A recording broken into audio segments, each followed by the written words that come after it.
Assalamualaikum warahmatullahi wabarakatuh. Saya Reski Eja Pratama dari kelas 12 3A28 dengan NIM 12201351. Saya akan menjelaskan artikel yang saya buat dengan berjudul Ketidakseimbangan Ekosistem Daratan.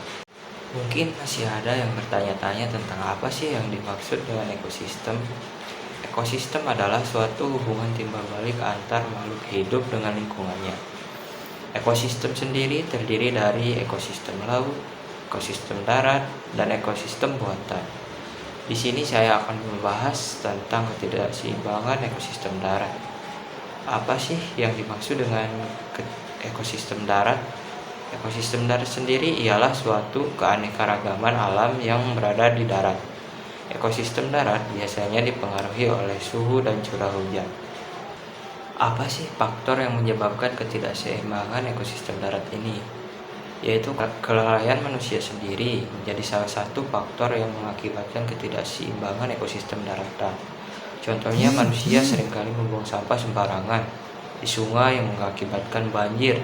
Di Indonesia sendiri banyak daerah yang sering tergenang banjir, salah satunya di daerah Jakarta. Kemudian penebangan pohon di mana-mana sehingga menjadi penyebab longsor dan oksigen di dunia berkurang. Ditambah dengan populasi manusia yang semakin tahun meningkat dengan drastis. Kemudian efek rumah kaca yang mengakibatkan pemanasan global yang mempengaruhi intensitas suhu di seluruh dunia. Akibatnya es di benua Antartika mencair lebih cepat dan itu sangat mempengaruhi ekosistem lautan dan juga daratan. Tidak menutup kemungkinan beberapa tahun ke depan daratan yang berada di pesisir laut akan tenggelam. Kini lahan hijau pun sudah berkurang akibat kelalaian manusia dan di saat musim kemarau tiba akan dilanda oleh kekeringan berkepanjangan.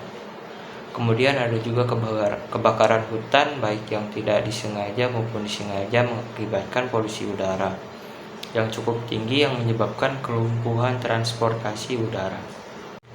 Indonesia sendiri termasuk dalam 5 negara terbesar yang menjadi penyumbang polusi terbanyak di dunia. Karena hampir setiap penduduk di Indonesia memiliki kendaraan pribadi yang terbanyak disumbangkan oleh pengendara motor, kemudian ada para perokok aktif, dan kemudian ada juga asap-asap di pabrik, batu bara, dan banyak lainnya.